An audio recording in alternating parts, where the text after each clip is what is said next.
Hare Krishna. So, welcome everyone. Today we're going to talk about an interesting topic. We covered it a little bit yesterday, and it's a topic of self-deception, how there's things about ourselves that we don't want to believe, so we just don't believe them.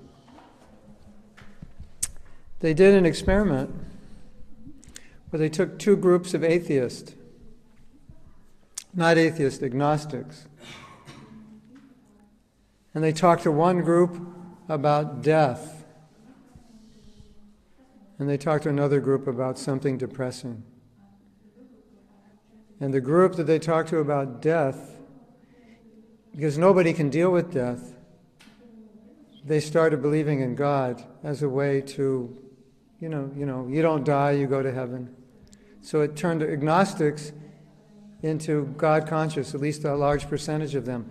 Whereas the other group of agnostics, none of them became God conscious, because the idea is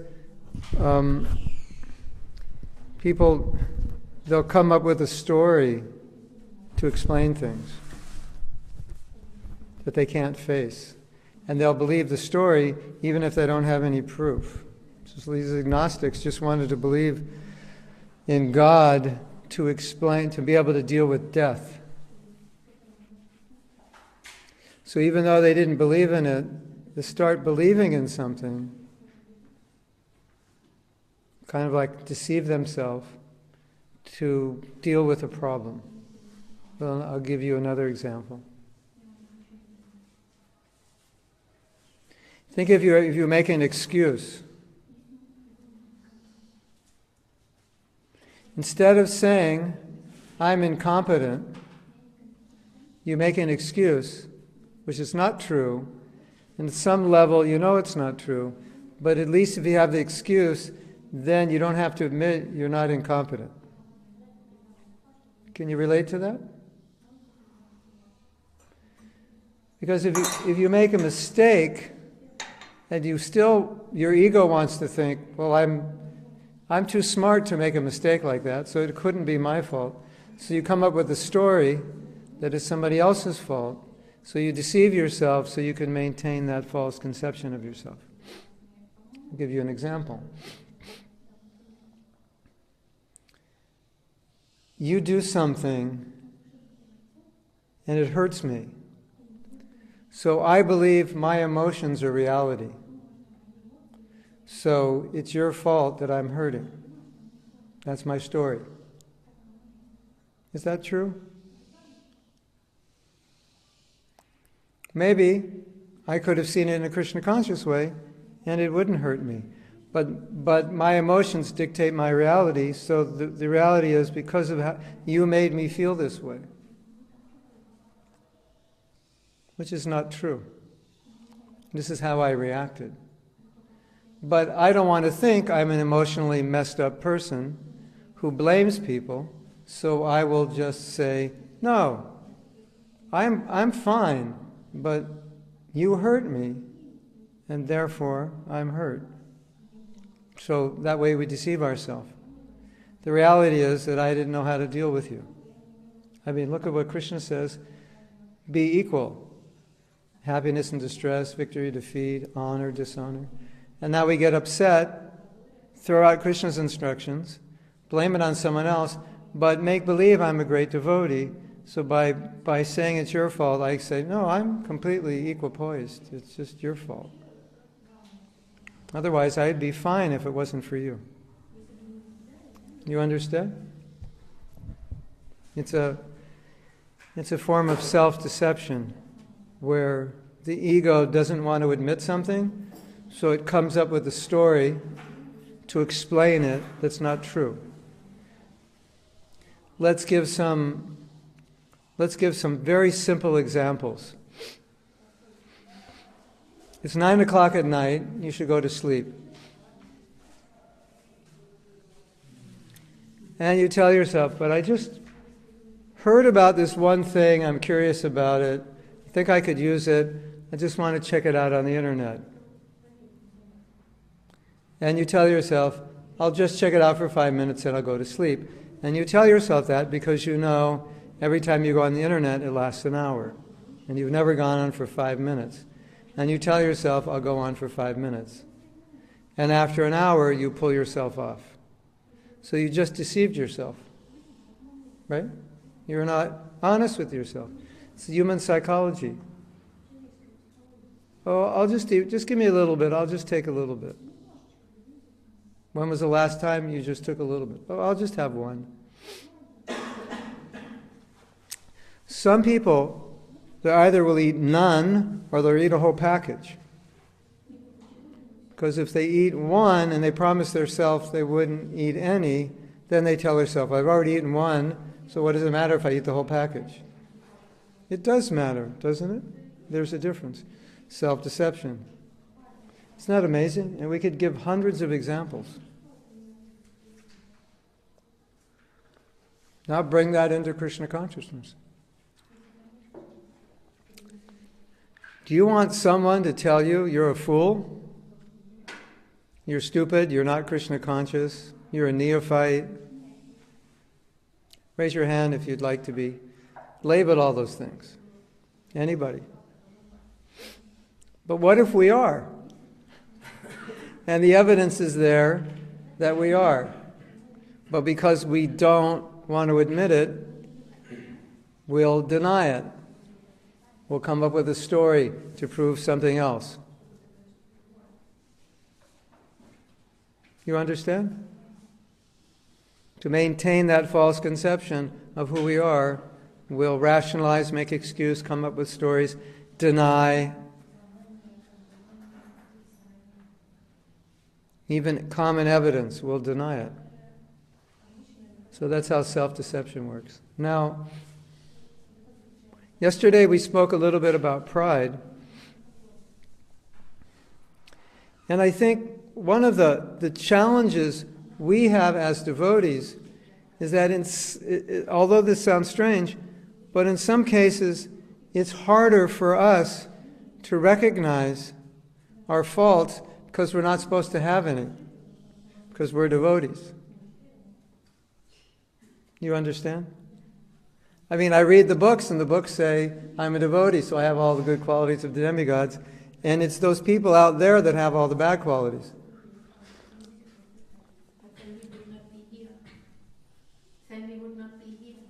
If we had all good qualities? Well, I'm here because I had bad qualities, but now I'm here, so that means I have good qualities. And everybody out there has the bad qualities, and everybody in here has the good qualities. And so, sometimes there's like this cognitive dissonance that we can't see the bad quality because I'm not supposed to have it. Devotees are glorified. Maybe I've been praised by my spiritual master. Maybe I'm a good brahmachari. Good brahmacharis have certain qualities. I'm a good grihasta, whatever. I'm a chaste wife. And when we say things are subtle, what does subtle mean? One meaning of subtle is it's in front of your face, but you can't see it. Because it's not, subtle means it's not obvious. So I was telling him yesterday or last week that, or previously, in our workshop on humility, we asked a question. And the question was to meditate on the times that you did something in Krishna consciousness which was highly motivated by a desire to be recognized. More motivated by the desire to be recognized than the pure motivation to serve. Or at least that there was, maybe not more motivated, but there was a good deal of motivation. It was definitely part of the motivation. Try to think of something you've done. Was it that artik? Was it that kirtan? Was it that class? Was it that position you got when you were leading this party? Think of something that you did. Think of all the things you've done in your devotional career where that motive entered into it. It's kind of a heavy question. if you're honest. And so many devotees said, I don't think I've ever done anything in Krishna consciousness that wasn't motivated in some way by a desire to be recognized. That's pretty interesting. Now that's pretty honest, right? And her realization was that I never really noticed it until you asked it, because it's subtle. And why don't you notice it? Because a good devotee wouldn't be motivated by pride, and I'm a good devotee. So even though I'm motivated by pride, I don't notice it because it's out of context of my self-identity. I don't think I'm like that, so I don't notice it. Does that make sense? Isn't that weird? So if we create an identity that I'm this way, and I act that way, we won't see that the motive is wrong because the identity says I'm this way.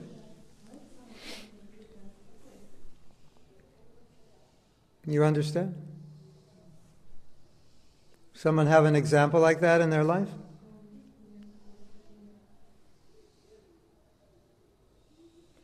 I think one example that comes to my mind for many devotees is that someone who's not always nice but thinks they're always nice can't understand when somebody says you hurt me. And they just think that something's wrong with that person. I don't hurt anybody. I don't ever do or say anything that would hurt anybody. Why? Because I'm a nice person, and nice people don't hurt people. Does that make sense? That's a common problem. You get hurt, nice people, you get hurt by a nice person who doesn't hurt anybody, who has no understanding that he or she hurt you, because he or she could never hurt you, because he or she is always nice. Interesting, isn't it? There is a common example in the material world of a person. The definition of a person who's an alcoholic is someone who drinks alcohol every day. Most of them live in Washington, D.C., and I think most of them are in Congress or the Senate. That's one statistic I heard. Anyway, a person who drinks alcohol every day means they're an alcoholic. They can't stop. And if you tell those people they're alcoholics, they'll say, no, I'm not. Even though they drink every day, they'll say they're not. Now I have some news for you. If when you wake up in the morning, the first thing you do is go to your phone and check your messages or go on Facebook, you're addicted to your phone. You actually have an addiction to your phone. Like someone has addiction to a drug, you have it to your phone. Yes? If you get up in the morning and you have to check your message, that's an addiction. Right? I'm not addicted to my phone. It's like the person, I could stop smoking if I wanted to. Everybody's like illusioning themselves. Isn't it?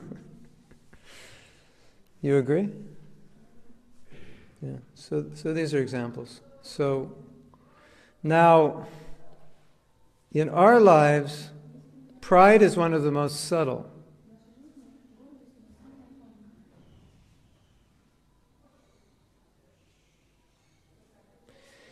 And if Maya is going to entrap a conditioned soul, she has to be able to enter their house without them knowing it. Like, it's 2 a.m. and I'm going to steal all your wife's jewelry. So I have to enter the house without you knowing it. And I have to walk around quietly and steal without you knowing it. I found out somewhere I was, that thieves have a device which can detect what homes have gold in it and how much gold they have.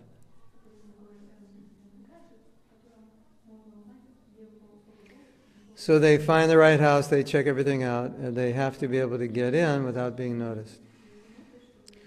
So if Maya can get into your life without being noticed, then you're in trouble, right? Now, if Maya gets in and you don't notice, you can't do anything because you don't know she's in and you don't know she's working on you, right? So let's say you have a problem, but you don't know you have a problem. And because you don't know you have the problem, you can't work on the problem because you don't know you have it. So if we deceive ourselves to the point where we can't see our problem, then we can't work on it. The only thing we can accomplish is maintaining a false image of ourselves. So Maya's causing us to create a false image. We don't know she's doing that. We go around with a false image. There's a problem. We can't see it. We can't work on it. That's the meaning of subtle. Right? Let's say there's Harinam and you're some rowdy guy, right? And I know every kind of martial art in the three worlds, right? So I come up to you and I just say, come on over here, And in 2 seconds I could completely knock you out. And I have my arm around you in the exact right place that if you do anything, I just pinch the right nerve and you're on the ground. But you don't know that. You just think I'm just some ordinary guy being nice, and I got a bald head, and I got a dhoti, and you think I'm a pacifist, and you could try to do anything. And as soon as you try to do it, you're on the ground, right? Anybody know martial arts, right? If you know the right move, in like 2 seconds, he's on the ground. Yes? Well, at least that's what I was told by a devotee who's a... There's a nerve in the back. Push it. Yeah. Something like that. Yeah, he told me many things, yeah. And he told me that's basically how he does it. He tries to pacify them, make friends with them, but if anything happens, then he can take care of them. So they don't know it. So if Maya comes into your life like that, hey, how's it going? And you don't see it, and you think, yeah, I'm going to defeat Maya. She's already defeated you. So the point is that if you deceive yourself, it means you can't see the problem. If you can't see the problem, you can't work on it. So if we don't deceive ourselves, if we're honest, then we get to work on the problem. And so here's the thing. We were talking yesterday about a devotee being real, or which Prabhupada calls simplicity, or saralata, about a devotee being real. So a devotee being real means he's not embarrassed. He's a vulnerable person. He's willing to admit his faults. His goal in life is not to look good. That's the goal of the materialist. Isn't it? Look good, look powerful. And I've said many times that people actually don't like people who try to look good. You want to hear some nice story? It's very interesting. This professor, when he was just out of grad school, was hired to speak in the military to officers who were all 50 years old, and he was 25. And when they gave their reviews, they all said, he didn't say anything that I didn't know. Like the kid didn't say anything I didn't know. So he had to do a session the next day, and he said, my name is so-and-so, and I'm 12 years old. And because he was vulnerable like that, he got all good reviews. They all liked him. And they said, that was a great talk, and the reviews were, that was a great talk for a 12-year-old. And he looked older than 12, but it was a good, In other words, he was a little vulnerable, and people liked it. And they actually listened to him when he admitted his own, he didn't come across as overly confident. Isn't that interesting? He gave a whole lecture gave various examples of how communication often is more powerful when you take a vulnerable position. Instead of saying, we should do this, if you say, what do you think about this idea? You think that would be a good idea? People will listen more. So when you take that position that I don't know, people actually respect it, and they listen, as opposed to, this is how we should do it, and people think, who are you? It's interesting. It's the opposite of what we think. So, if you're worried about what other people think, just for your information, when you're trying to fake it, nobody's going to like you. And nobody's going to not like you because of your faults. They're going to not like you because you're hiding your faults. That's important information. If you learn nothing more than that tonight, I think that's helpful. Isn't it? Relationships with devotees are very important. We have to reveal our minds. If you reveal your mind and a devotee doesn't like you, I think you shouldn't have that devotee as your friend. Because friends do not judge. And if that friend's judging, probably he has the same problem or she has the same problem you revealed, and they're intimidated by it. And they don't want to confront it and admit it. Because when someone else has the same problem you have, you generally don't like that person. And when they tell you they have this problem and you're dealing with it, quite often you don't like to hear it because you have it also. So real friendship in Krishna consciousness is you can reveal however it is you are. And real friends will accept you as you are. They'll accept your honesty. We were mentioning that last night. How one devotee, senior devotee, had difficulty, and he expressed to the world what that difficulty was. And rather than people condemning him, they actually appreciated him. Whereas if he were caught red-handed and then had to admit it, nobody would appreciate that, right? But rather he came out and said, this is the mistake I made. Everyone appreciated it. And this is the rectification I'm taking. Everyone appreciated it. So the point is, people appreciate honesty. You agree? Like I said, if you're honest and someone doesn't appreciate it, probably that's not a good friend to have. Maybe you find a better friend.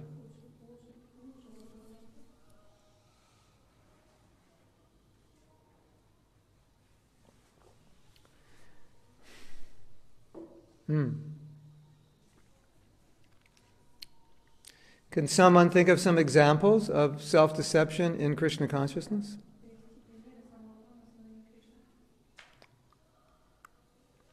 Personal examples or examples you've seen in others? Yes? I recall one time Srila Prabhupada was telling to Parashari Prabhu that if a devotee is not happy, he's a pretender. If a devotee's not happy, he's a pretender. He's pretending to be a devotee. Yeah. So what did Prabhupada mean by that? If you're properly situated in Krishna consciousness, you'll be happy. If you're following the principles, rising early, chanting your rounds, reading the books, doing service, remaining sufficiently detached, maintaining a proper attitude in relationships with devotees, hearing sufficiently, you'll be happy. So if you're not happy, then what does it mean? Pretending is a heavy word, but we understand what Prabhupada means is you're not following properly. So pretending means you look more like a devotee than you are. So pretending means you look like a devotee, but a devotee is always blissful. Brahma Bhuta Prasanat. That's a sign of a devotee. And we personally saw that when devotees were happy, it made Prabhupada happy. Because when devotees were happy, then Prabhupada knew everything was going well. And when devotees weren't happy, he knew something was going wrong. So, in one sense, if you wanted a system to evaluate how Krishna conscious you are, that's one of the ways to evaluate it. Am I happy? You agree? Don't you think it's a paradox to be a devotee and be miserable? Unless it's transcendental misery? Or unless you're married, right? No, only joking. But sometimes when you're married, some misery comes that it's not even if you're Krishna conscious, it may come sometimes, but at least you can deal with it. We're only joking. Well, not entirely, but a little bit, yeah. Yes. На какой-то из лекций вы сказали, когда мы от ручи дойдем когда мы дойдем до ручи, вот тогда мы испытаем счастье. И посмотрели на нас и сказали, какие вы все в депрессии. One time we were giving a lecture and you said that when we come to the platinum of Ruchi, we'll be happy. And then you looked upon us and you said, you look so depressed. Yeah, because when I said that, everyone thought, when am I going to come to Ruchi?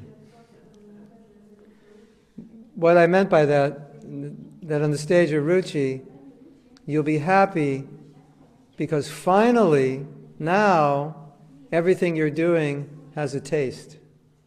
Whereas before that state, sometimes the taste isn't there and you just have to force yourself. But it's not that you won't be happy, but yes, to always be happy, that's a higher stage. But still, we have class, we're happy, we have kirtan, we're happy, we take good prasadam, we're happy. Take bad prasadam, we're not happy. Go to a bad class, we're not happy. Go to a bad kirtan, we're not happy. So that's our position. But still, so if things are good, the happiness will be there. But at Ruchi or at Sakti, it's all good, all the time. But to speak of bhava, then it's ecstatic. Better than good.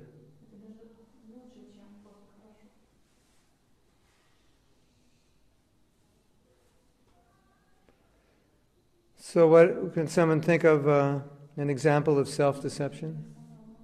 Yes? You also say trying 116 rounds, but that means when externally you may do the Oh yeah, right. mechanically, but actually your consciousness is never there. You're chanting 16 rounds. Well, this is a good one. You're chanting 16 rounds and they're really bad. And you don't do anything about it. You don't acknowledge it. You want to hear a real big one of the biggest self-deceptions? This is just how I chant and I can't change it. And you can apply that to anything. This is how I am and I can't change it. I was pointing out a few weeks ago, that may be how you are, and maybe you can't change it, but you could act differently. And it may be how you are, and you think you can't change it, and a lot of things you can change. So that's also self-deception. And the self-deception that Prayag's talking about is I'm chanting 16 bad rounds, but those 16 bad rounds are good enough, because they're 16. Right?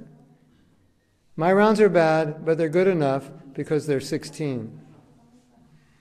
And as long as they're 16, then I'm okay. When in fact, you're not okay because they're not good. 16 bad rounds is not okay. So we chant 16 bad rounds and we tell ourselves, I'm okay because I chanted 16, because it is so difficult at a certain stage to chant 16 good rounds. It takes so much effort and concentration. We don't want to do it, so we tell ourselves 16 bad rounds is 16 good rounds, because it's 16. Isn't it? All that's important is it's 16. And if I do 16, look at Prabhu.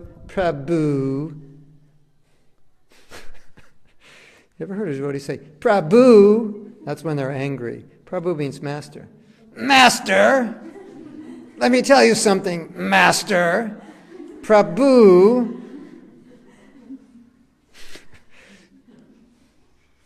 Isn't it? I've noticed that. You might say, might call you somebody their name, but when you're angry at them, you call them Prabhu, which makes absolutely no sense.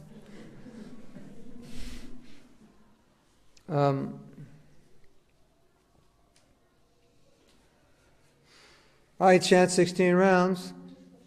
That's what I vowed to do, and I'm doing it, and it's 16, and everything's fine. Self-deception. It's not fine. We are meant to chant without offense. You chant without offense, that's fine. So now, it's a good example. If you admit, we can have, they have the 12-step program. We can have this 12-step program for bad japa chanters. My name's Mahatma Das, and I've been chanting bad japa I've been addicted to bad japa for the last 6 years. How do they say it? And I'm a japaholic, yeah. No, I'm a japa badaholic. My name's Mahatma Das, and I've been a japa badaholic for the last 6 years. And I'm here to improve my japa. Now, you're not going to come to Japaholics Anonymous, bad Japaholics Anonymous, unless you realize you're chanting bad japa. And if you want to illusion yourself that everything's okay, then how will you improve? So it's a very good example. You agree? You have to recognize the problem to improve it. And so Prayag's pointing out another reason. One may be denial due to false ego, but another one simply may be, I don't have the determination, the energy, the perseverance to improve. So just say, it's not important. Improving in this area is not important. I'm fine. Why do I say that? Because I'm too lazy to improve. Who would like to admit they're lazy? Most people wouldn't. I didn't want to say, are you lazy? I said, do you want to admit you're lazy? They're two different things. You might acknowledge that you're lazy, but it's hard to admit to yourself, I'm lazy. Why don't I chant good rounds? Because I'm lazy. Why don't I read Bhagavatam? Because I'm lazy. Why do I have bad devotee relations? Because I'm lazy. You might say that as an excuse, but to say it honestly, that's harder to say that, to admit that. Because saying that means I don't care. That's another way of saying I don't care. Why don't you chant good rounds? Because I don't care. All right, how many of you will admit that you don't care? No, that's hard to admit. Isn't it? Now, Prabhus and non-Prabhus. These are the Prabhus and these are the un-Prabhus. These are the Matajis, excuse me. I hate to inform you of a reality that if you're not chanting good rounds, I can tell you the reason why. Actually, I can tell you the reason why you're not doing anything that you could be doing better than you're doing now. The reason is because you don't care to make it any better. That's the truth. And that's a truth that's hard to face, isn't it? If you can do something better and you're not, what's the reason? You could say, I'm lazy. Okay, but what does lazy mean? It means I don't care. You could say, it's not a priority. What does that mean? It means I don't care. That's what it all boils down to. Now, how many of us are willing to say, my rounds aren't good because I don't care. My relationships aren't good because I don't care. I don't get up early in the morning because I don't care. Because that's like a slap in the face of your guru. That's like saying, I don't care what my guru says. Isn't it? Who's willing to admit they don't care what their guru says? Well, if you don't follow his instruction, to some degree, you don't care. Isn't it? And that's hard to admit. So you can see why we deceive ourselves. Because who wants to live with themselves thinking, I don't even care what my guru says? When the reality is, some of the things he says, I don't. Because I'm not thinking about doing them. Or I don't care. All right, I don't care enough. That's easier to swallow. But I don't care at all. That's hard. Now, I can say this because I've had the fortune of attending many, many japa retreats and facilitating many, and this conclusion became obvious in our effort to improve our japa, that this was the biggest problem, and we just don't care. And you're asking, what am I going to teach in my japa retreat? If I can teach one thing to you and get this in your heart, which is to care about japa, my job's done. Because from that point, you'll improve, and you'll improve the rest of your life. I don't have to teach you a million things. I will. But the point of teaching you a million things is so you can chant japa better, so you can see how powerful it is, so that you will care.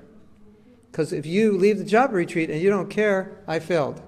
Even though I gave you every tool and attitude and strategy and shloka, I failed if you don't care enough to improve yourself. Does that make sense? Yes? Da? Nyat? Pravda? Ya, good, Satyam. Where are you from? How do you say Ya? How do you say good in New Zealand? Good, good. Let's hear it. Yes. Yes? Not Ya? Yeah. No. What else you say? Right on or what? What? All good. Yeah, okay. All good. All good? All good, mate? Yeah.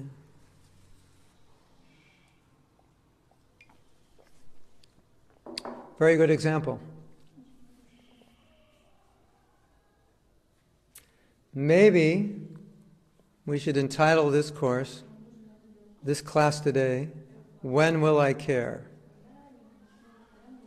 When, oh when will that day be mine when I care? About what? My sadhana, my japa, my relationships, my service, the conditioned souls. No, Prabhupada, I do care right now. What do you care about? My prasadam, my silk dhoti, my MacBook Pro. I care about a lot of things.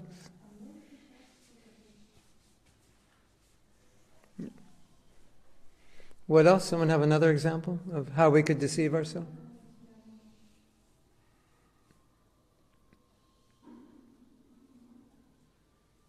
Well, I think one obvious challenge we face is a exaggerated estimation of our level of Krishna consciousness. Like, it's not coherent with reality. Sometimes we kind of feel like we're infallible. You ever feel that, wow, Kirtan was ecstatic, that class was ecstatic, and you walk out thinking like, Maya cannot touch me. And 10 minutes later, she touches you. It's like, whoa. But we forget, and the next day after class we think, Maya can't touch me. And 7 minutes later, she touches you. So, most of you know that story that Prabhupada said. Well, Prabhupada said many things, and one of the things Prabhupada said is the Westerner psychology is we're not afraid of Maya. So, Prabhupada said we should always be praying to Krishna, protect me from falling down. In other words, if you think you're strong and you're not, then the big rough tough guy comes in on the Harinam party and he's harassing the girls and you walk up to him and then the guy knocks you out because you didn't realize that he was way stronger than you. You thought you could handle him. So that's a mistake. You remember when America went into Afghanistan? 2001? The Americans actually thought they would take over Afghanistan in 5 days. Some thought 3 days. Some thought as soon as the Americans get on the soil, the Afghanis will surrender.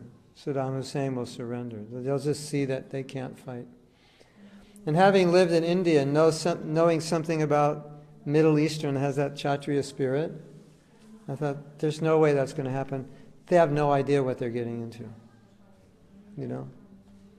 I mean, I know from experience, if you just get a group of Indians together that can't get along, they don't need guns, just they don't get along, it's really difficult to get them to work together. It's not easy.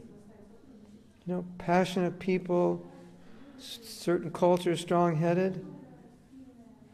India's like, 7, 8, 9, 25 countries. It's not like one, Indians are different. They see things differently in the north and south. And just in one country to get people to get along. Right? It's really hard. There was this recently in one state, we were in a hotel a few weeks ago, somewhere, the airport or something, and they were in whatever they have, parliament or whatever they have in the state, and one guy got really agitated and he went up the hammer, he just stole the hammer and ran off with it, and everybody ran after him, like things like that, right? So I knew from being around India that when you go to Afghanistan, they're going to They're going to fight in a way that you have no idea. I just sense that intuitively. And so we sometimes deal with Maya like that. Oh yeah, no problem. So we should be realistic about where we're at.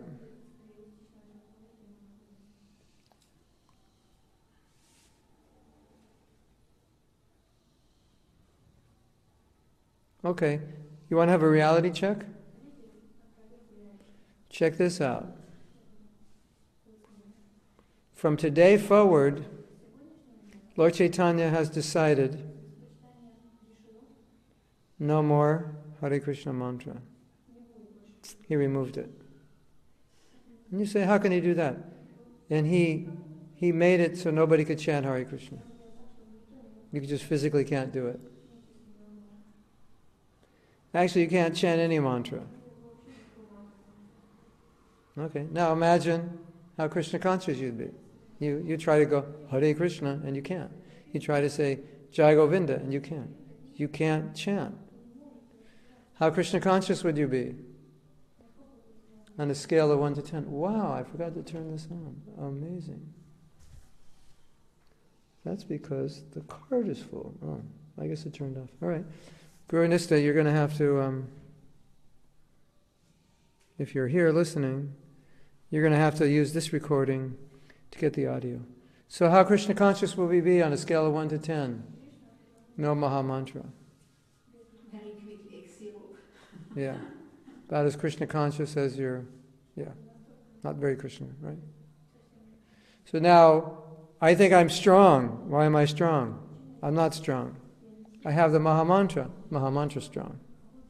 You take away the Maha Mantra, how strong am I? Right? What does the Bhagavatam say? The warrior goes out to the battlefield, brave soldier, powerful, kills so many people, and he comes home and he bows down to his wife.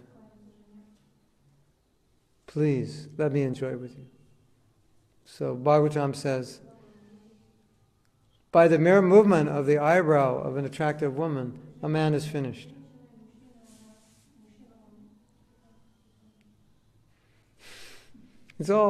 Krishna does the same thing, and he attracts the gopis. But in the material world, a woman does that, and it's like arrows in the heart. A man is like helpless. So what's the example? The example is Thakur-Haridas. Thakur-Haridas takes shelter of the holy name. Maya comes personified. First a prostitute. So what to speak of a prostitute? Maya comes, which means Maya means everything which is attractive in this world in one place. Like, New Zealand might be nice. Australia might be nice. India may be nice. Fiji may be nice. Bali may be nice. So they all have nice, right? And there might be very beautiful women in Australia and in France and in Germany. But imagine all of that in one place. All that beauty in one place. All the beautiful sights and sounds and smells and people and talents, everything. That's called Maya. And that Maya came to Thakur-Haridas. Everything attractive came. And how was he able to resist? Hare Krishna, Hare Krishna. So you take away Hare Krishna, what are you? And we're walking around thinking, I'm a great devotee. If Krishna took away your intelligence, you couldn't understand one shloka of Bhagavad Gita.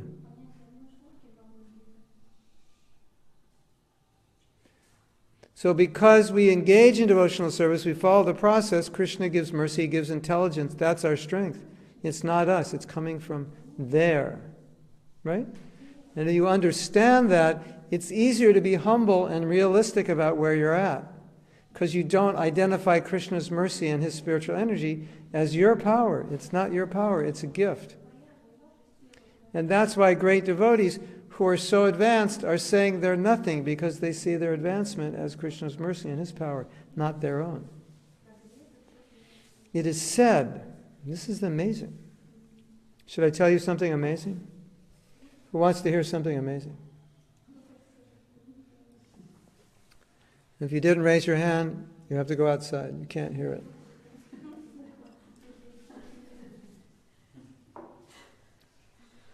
You know, we have this phenomena that someone becomes guru, and then when you become guru, everybody serves you. And it's not easy to handle. Not only do they serve you, they honor you, they praise you, they give you things.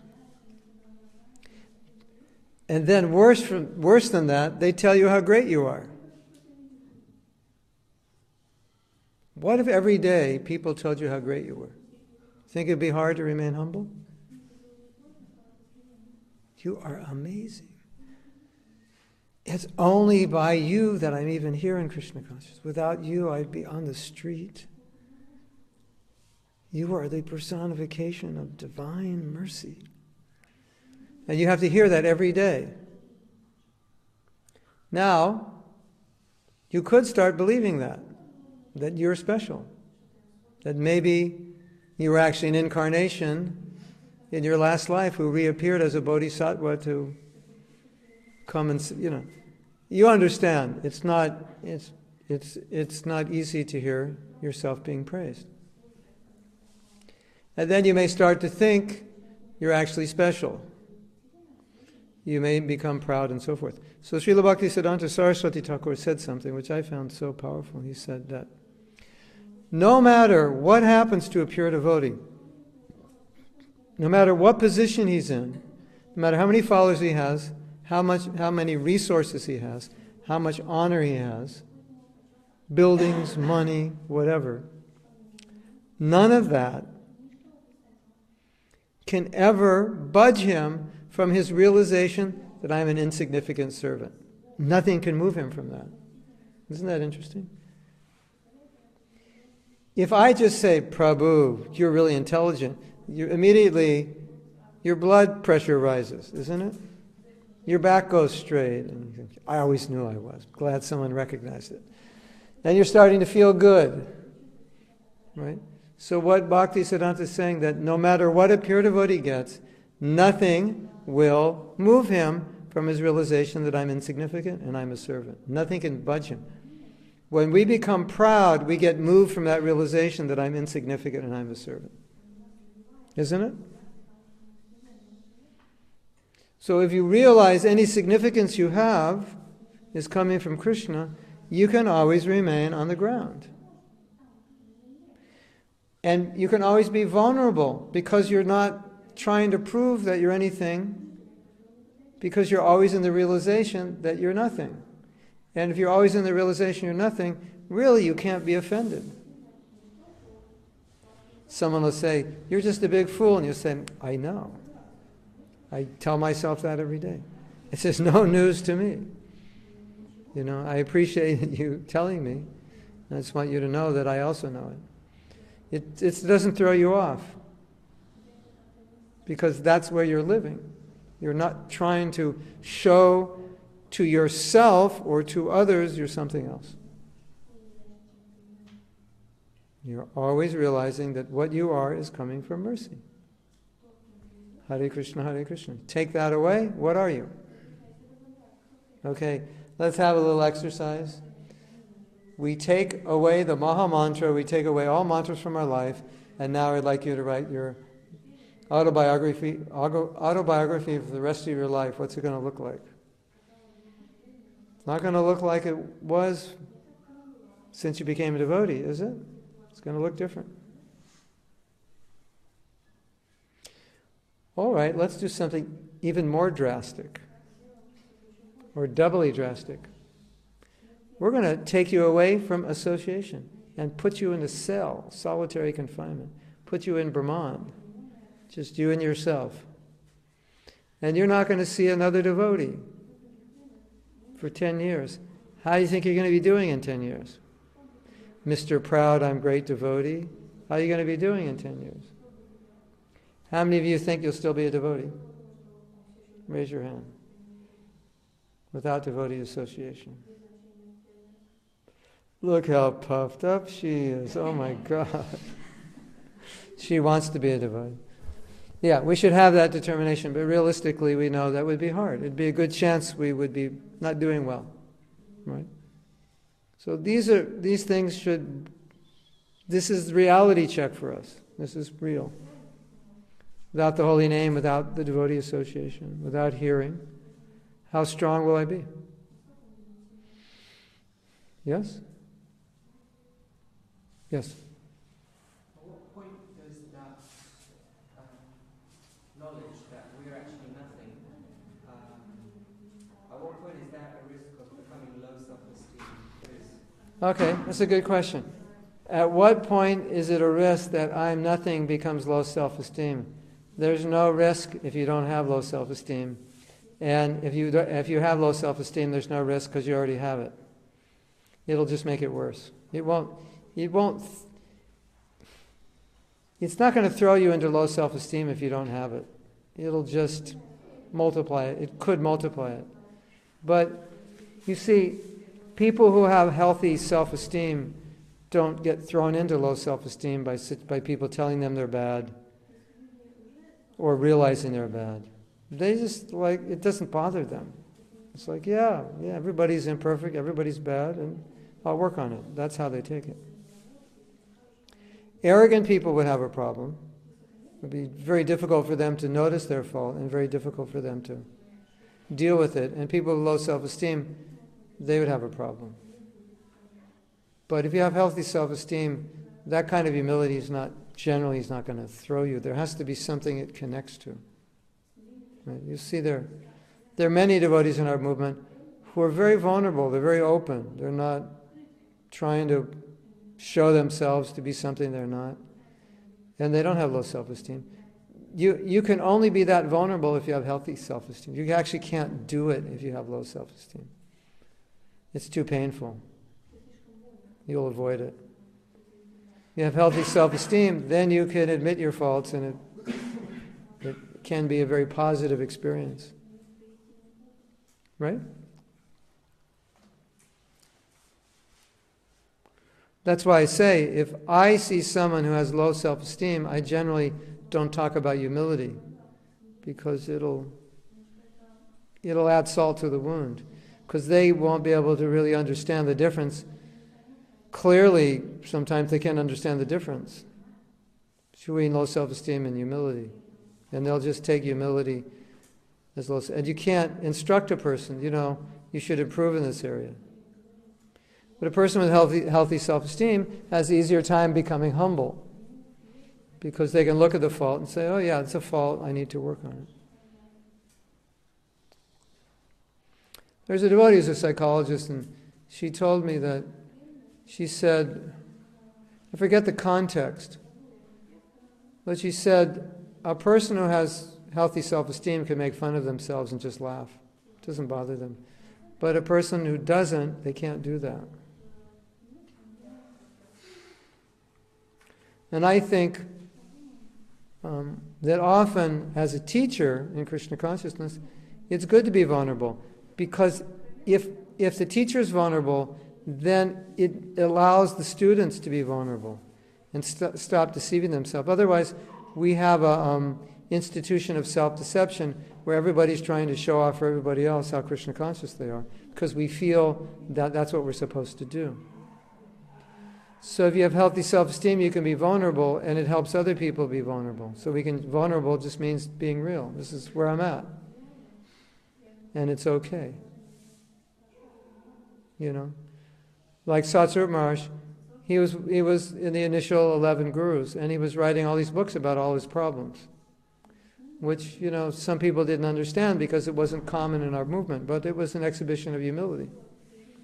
And also, some people could say, well, isn't that discouraging to younger devotees that such a senior devotee is revealing his problems? You could say that, but you could also say it's comforting to realize, well, that if he's having problems, then my problems must be kind of normal. That this is what you deal with, but you face them and you talk about them. So, I've said this many times, one of the biggest problems we face is just not facing the problems realistically, pretending they're not there or pretending they're not as bad as they are, because you can't fix something if you don't think it's broken. Right? Yes? If it's not broken, you don't fix it. But if it is broken and you think it's not broken, then you're not going to fix it.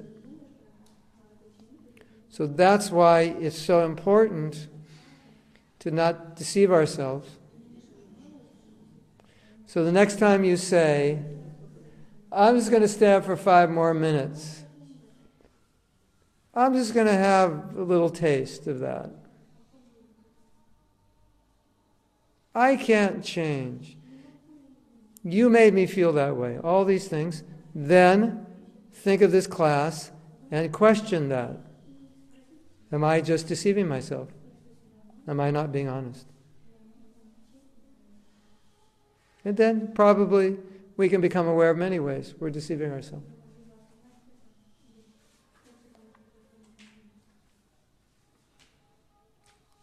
If you know you have a problem, you'll take precaution. If you don't know you have a problem, you won't take precaution.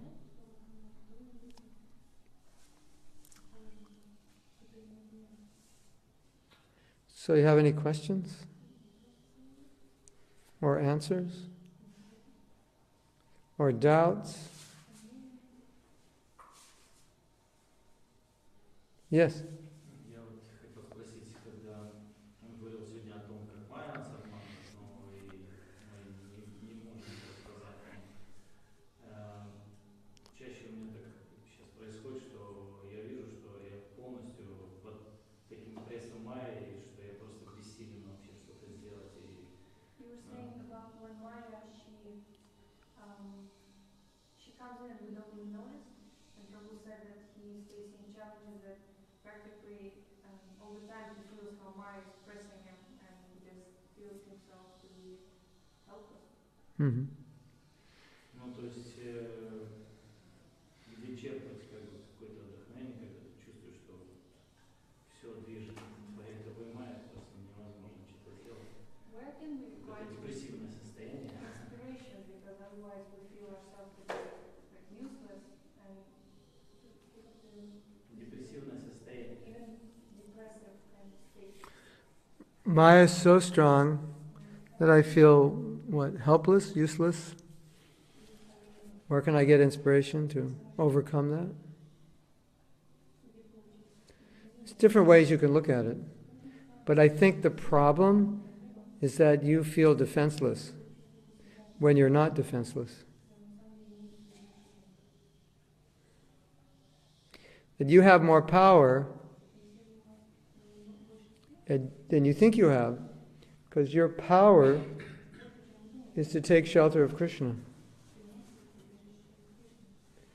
But if you think Maya has power over you and you can't fight, that's a dangerous position.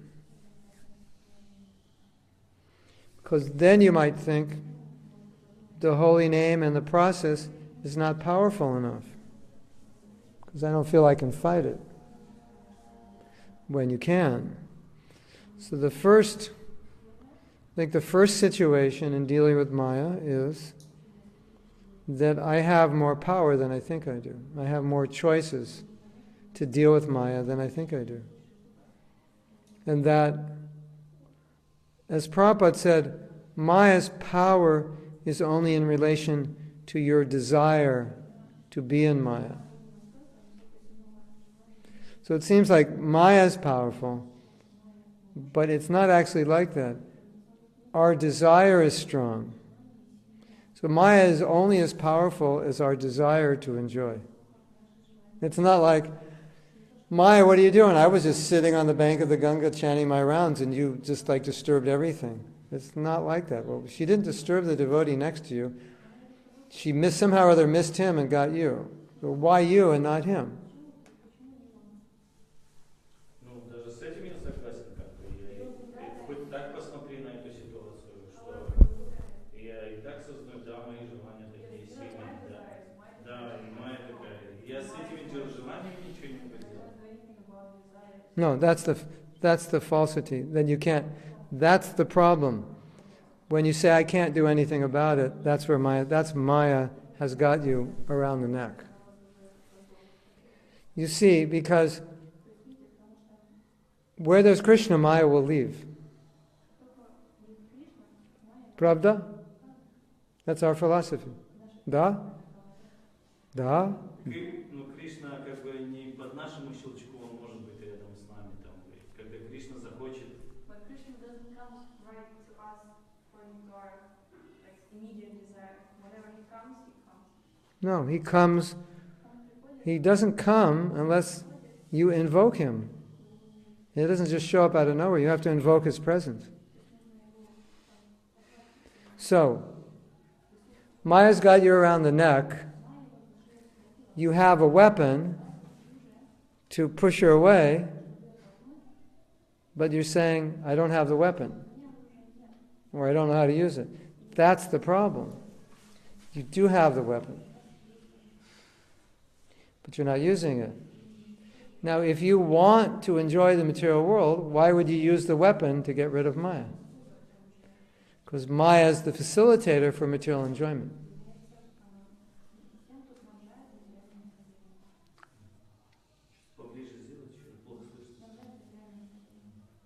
Does that make sense?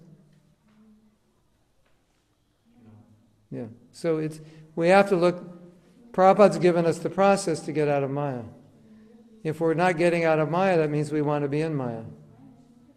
So don't think that I can't get out. Think I want to be in. And I'm not doing what needs to be done to get out. If you think that way, then you can get out. Because that's the reality.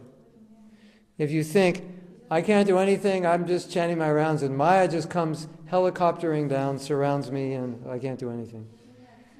Then if you think that way, you won't do anything. And you won't realize you called her helicopter to come. You invited her, and then we think she came on her own, but we actually invited her. And if you know you invited her, you could tell her to leave also. You have to understand that's the first thing you need to understand. And then the second thing is the tools or the weapons that I use to get rid of her. And one of them is my desire. Because that desire is bringing her in, and that desire will cause her to go away. Because if a living entity has no desire to be in this world, Maya has no business with them. Her business is only with those who have an interest in this world. Because Prabhupada said, when you have no interest in this world, Maya's business is to get you out. Then she becomes Yoga Maya. So then we could ask the question, okay, Maya shows up in her helicopter. Why didn't Yoga Maya show up? Why Mahamaya? Who invited Mahamaya? And that Prabhu next to you, he's doing fine. He invited Yogamaya. And you can invite Yogamaya also. But if you don't invite Yogamaya, then you end up inviting Mahamaya. And you don't realize you're inviting her. Like, let's say, give an example. You're looking for a girlfriend. He's not looking for a girlfriend. So you find a girl, he doesn't. It's obvious why, because that's what you were looking for. So we have to be somewhat looking for Maya, for her to be bothering us.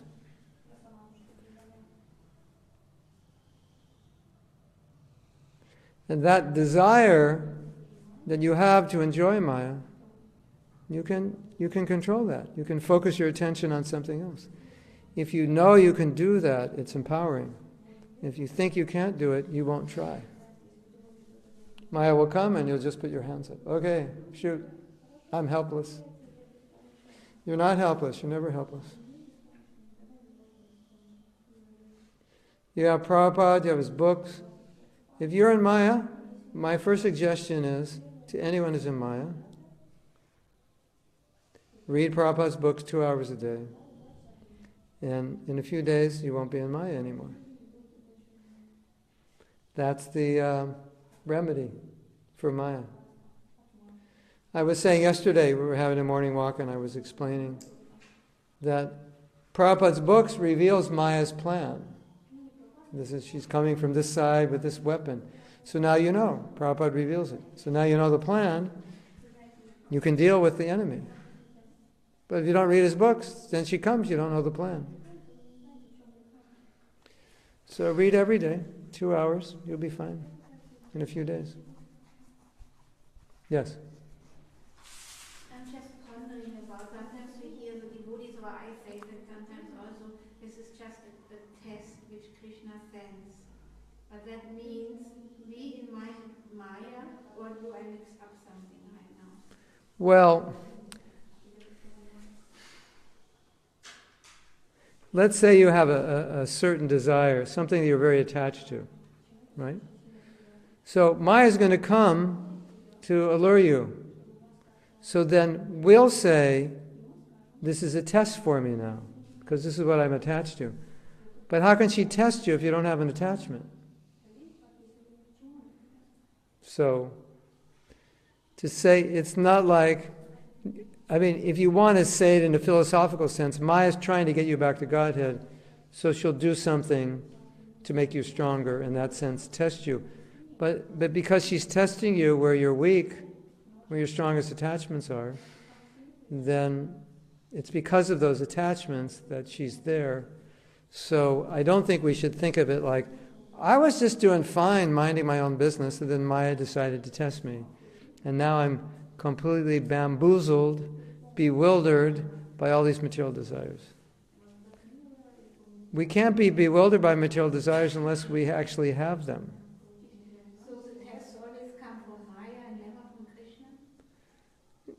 He uses her to test you. It's the same thing.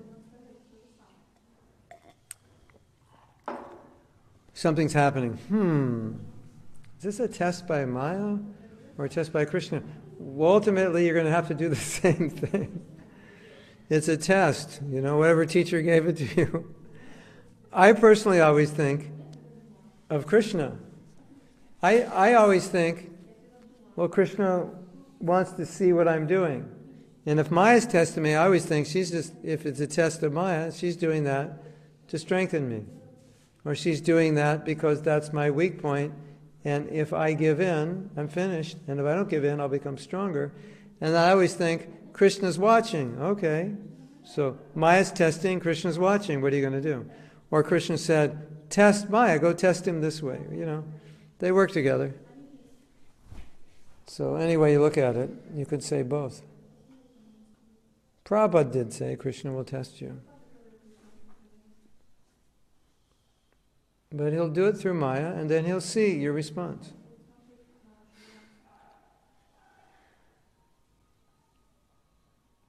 It's like Prabhupada said that when he started his preaching movement, Krishna took everything away, and that was a test. And now you have nothing. You went from grihastha life to nothing. Like we say, a car accelerates from 0 to 60 in like 4 seconds. Well, Prabhupada decelerated from 60 to nothing in a few hours when he left his home. So he said, I left home, I had nothing. And he said Krishna wanted to see what I would do with nothing. Then I came to America, I became successful, and then Krishna wanted to see what I would do now that I had everything. So both were tests.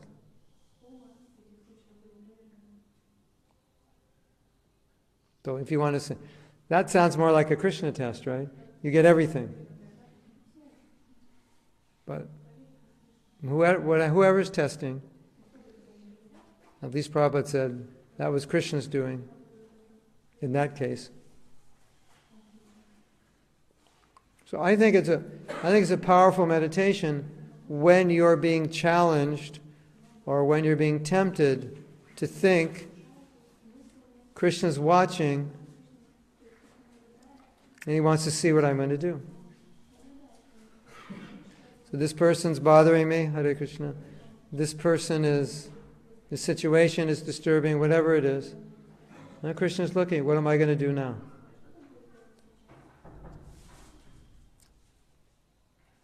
least that's how I meditate.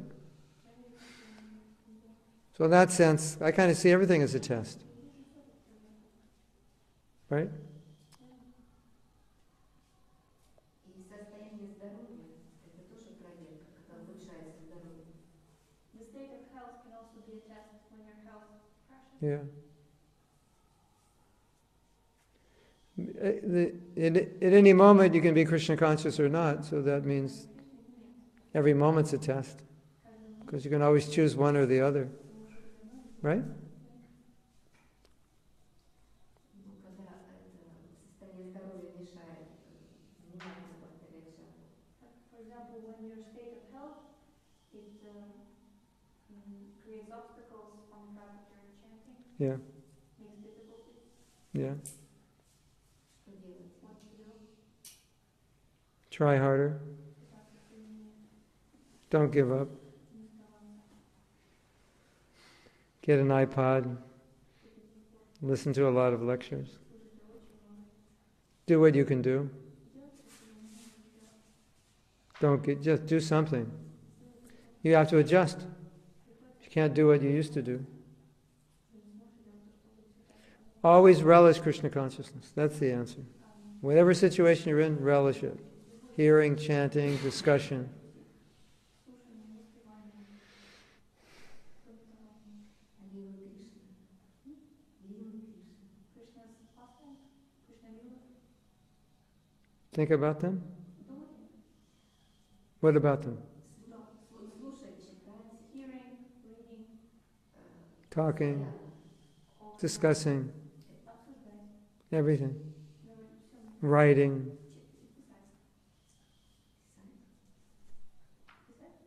writing realization.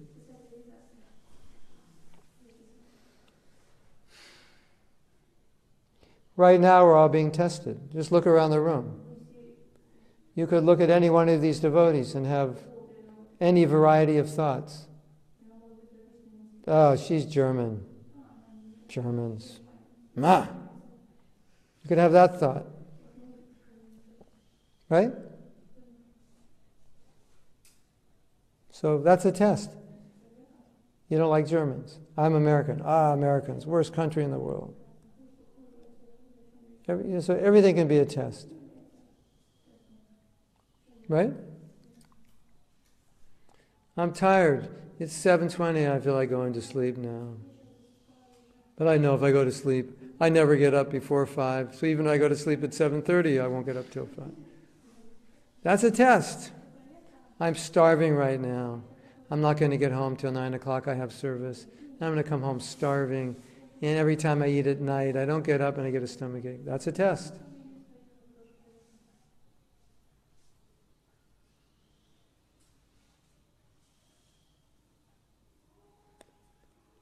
Right?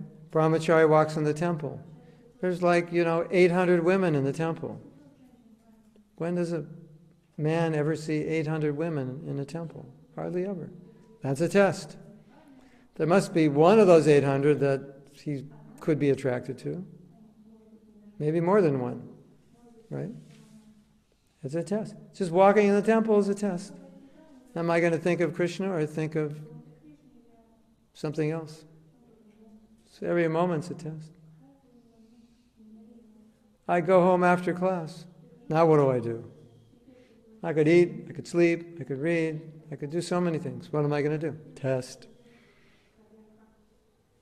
Can you ever relax? Can you ever relax? Yeah, you get around with devotees, you kick back and open the Bhagavatam and talk about Krishna. Take prasadam, tell jokes.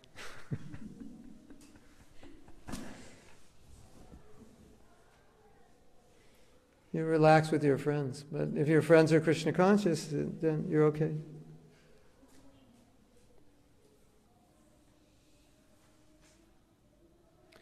I mean, until you're on a very high level of Krishna consciousness, you could say everything's a test, because it's always, we say we have free will choice, that means it's always a test. When you have love of Krishna, then you're not going to choose anything else.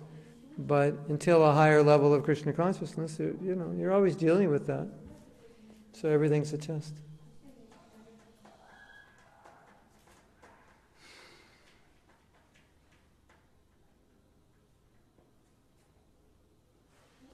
Your guru gives you instruction. That's really difficult. Test. Can I do it? Right?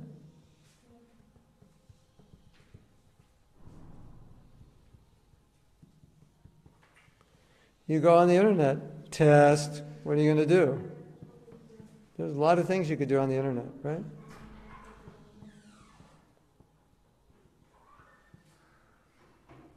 Are you going to do something that relates to your service? Or something to enrich you? Or are you just going to space out? Do you realize there's no time in history where you could find out what's going on everywhere in the world in like 10 minutes? Or you could find out practically anything you want? When I was young, to find out something, I had to get in the car or go for a walk to the library. Then I had to go through the encyclopedia and read this thing, that thing. I'd spend hours and hours. Now you just pull your phone out. So, that's a test. Isn't it?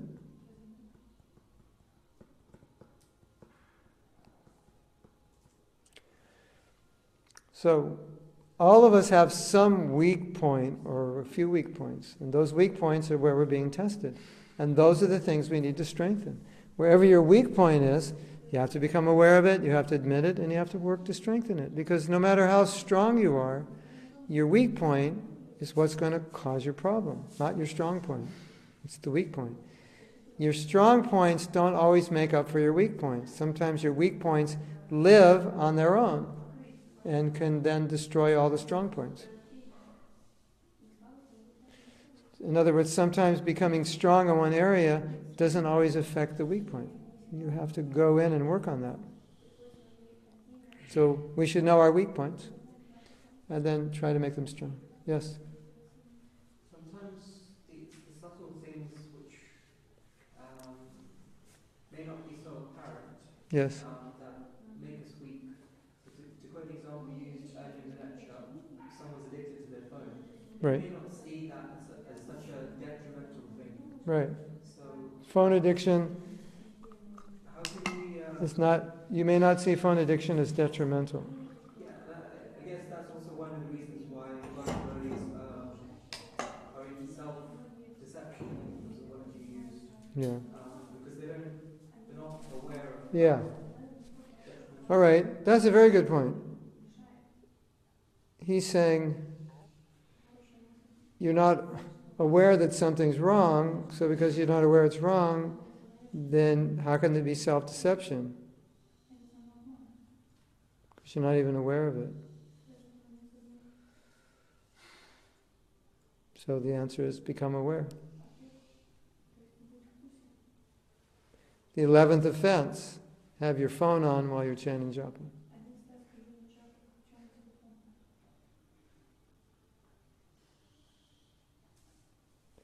The 5th regulative principle, no Facebook.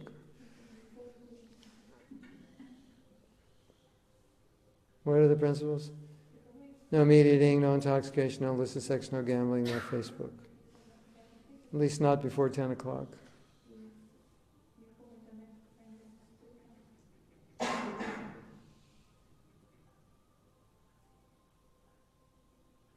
Now, I could argue with that. And I will. And I would say this.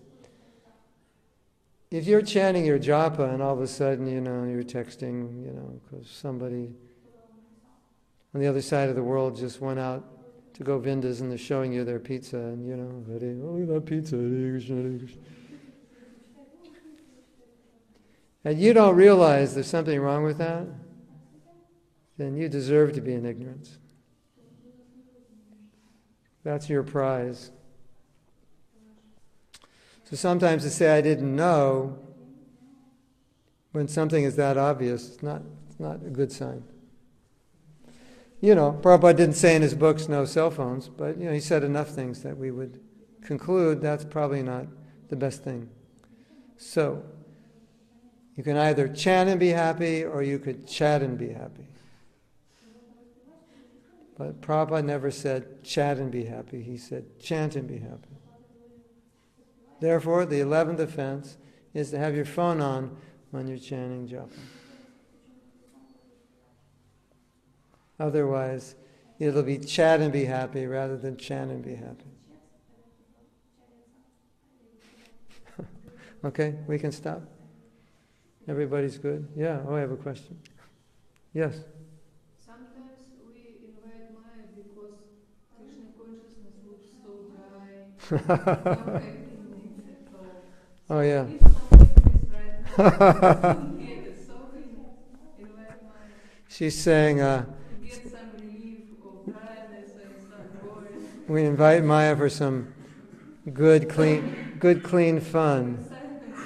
Some excitement in our dry, dull, boring life as devotees. I think the answer is, don't have a dry, dull, boring life.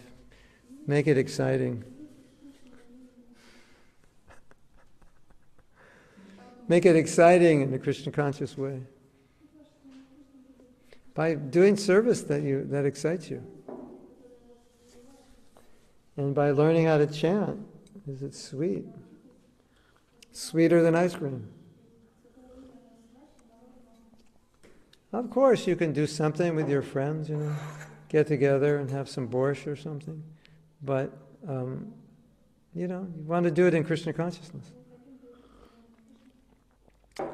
When okay, we're going to get together and watch some mundane movie or something. We're going to watch Avatar. Why are you watching that? Well, it's called the Avatar. It must be Krishna conscious, right?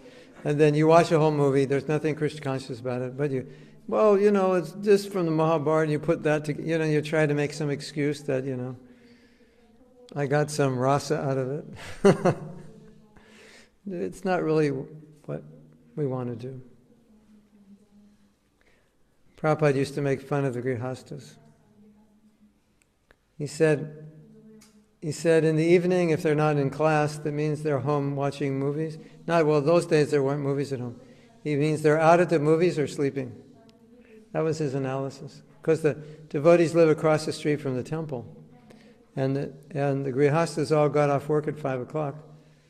So he said if they're not in the temple at 7 for arti and class, they're either at the movies or sleeping. So hang in there. Someday it's going to get better. It's going to get real exciting. Krishna uses a word in Bhagavad Gita, 6th chapter. I think the word is amarsha, or amarama. Amarama. He said, when you become Krishna conscious, it becomes amarama, exciting.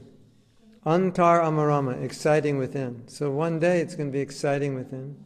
Sukha, happy within. Jyoti, enlightened within. And amarama, exciting. So, better than a movie. One day you'll see Krishna Leela inside. That's pretty good. But you have to stop watching the movies so you can get in the state where you can see Krishna Leela. That's the problem. So, little sense gratification, Prabhupada said, like salt, a little bit of salt, not too much. The point is that a little bit Will lead to more. is not more exciting. You need more. A little's not exciting.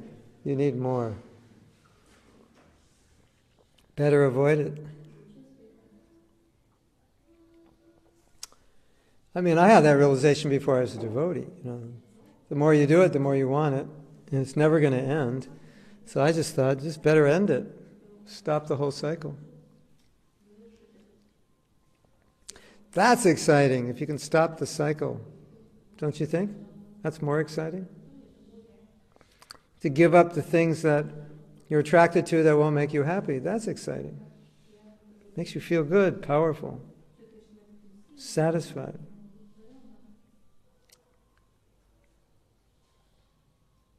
One whose happiness within, who rejoices within, who's illumined within. He's liberated in the Supreme. He's rightly situated.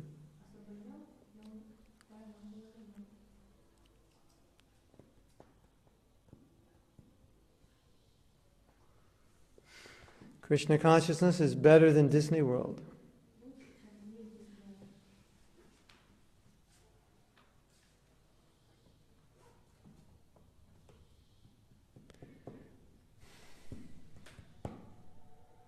See, here's the thing.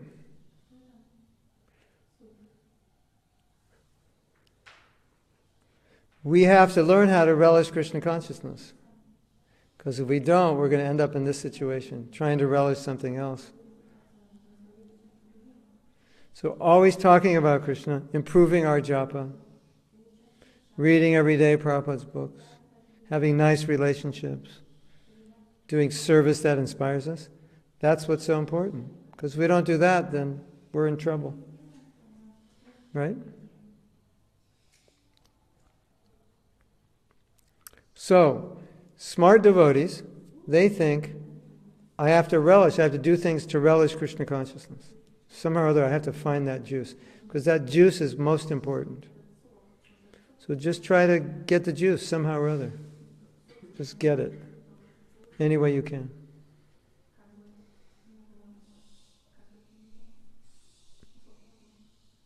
Beg, borrow, or steal, but get it. Yes. Вот вы передаете вкус, я это чувствую. What does it feel how you are giving the taste? Но я это чувствую, но потом оно он во мне не остается, что мое сердце еще очень грязное. I feel it, but then after that it doesn't last. Is that an indication that Well, it's like you go to the gym and you exercise and you feel good. But if you're not in shape and you go home, and then a few hours later you feel bad again. But next year, you'll always feel good because you're in shape. So it's like that. You're getting in shape, and at one point you'll always feel good. And until then, you have to hear as much as you can. And associate with advanced devotees and chant good rounds. And one day, you'll hit a point where everything's good. Sound good? Too much good. Okay. Sounds so good, we're going to end class. Hare Krishna. Oh, wait a minute, we have a question. If you know you make a mistake, is it better to ask for an advice to try to solve it? Or solve it by myself? If you can't solve it by yourself, or you don't think you can, yeah. Doesn't hurt.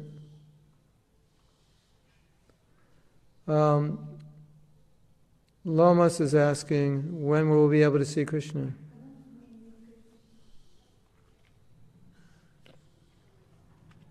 When he feels like showing himself. Bhava, prema, premanjana. Anyway, don't try to see Krishna. Just serve him.